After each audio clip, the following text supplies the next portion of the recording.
রাত ঠিক 2টা।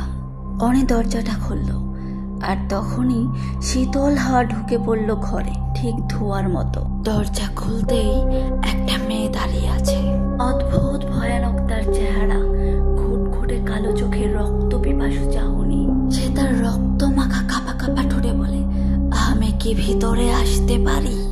অনি ভয়ে পালিয়ে যাওয়ার চেষ্টা করতে থাকে, কিন্তু মেয়েটা তার পিছন পিছন আসতে থাকে। মেয়েটা ধীরে ধীরে মুখ তোলে, চুল সরিয়ে সে বলে, তুই আমাকে দেখেছিলি, মনে নেই? তার শরীর হাওয়ায় ভাসছে, লাল জামা নড়ছে, আর দেয়াল ঘড়িটাও তার সময় থামিয়ে দিয়েছে। অনেক মাটিতে লুটিয়ে পড়েছে, ভয়ে থর থর করছে, শরীর তার রক্তে ভেজা। হঠাৎ সেই ভয়ানক গলা, তোর বাবা পালাতে পারলেও তুই পালাতে পারবি না, তোকে মেরেই আমি আমার প্রতিশোধ নিব। একটা পুরনো ছবিতে দেখা গেল অনির বাবা দাঁড়িয়ে আছে, আর তার পাশে সেই মেয়েটা, একই লাল জামা, একই ফাঁকা চোখ। ঘরটা কুয়াশায় ভরে যায়, মেয়েটা মাঝখানে ভাসছে, তার হাত বাড়ানো।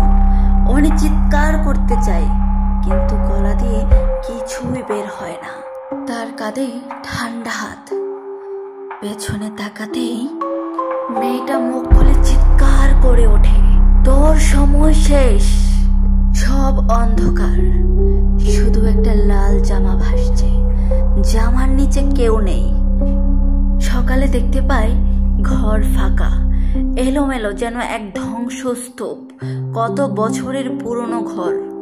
অনি নেই, শুধু খাটে রাখা সেই লাল জামা, আর জানালার কাছে উল্টো পায়ে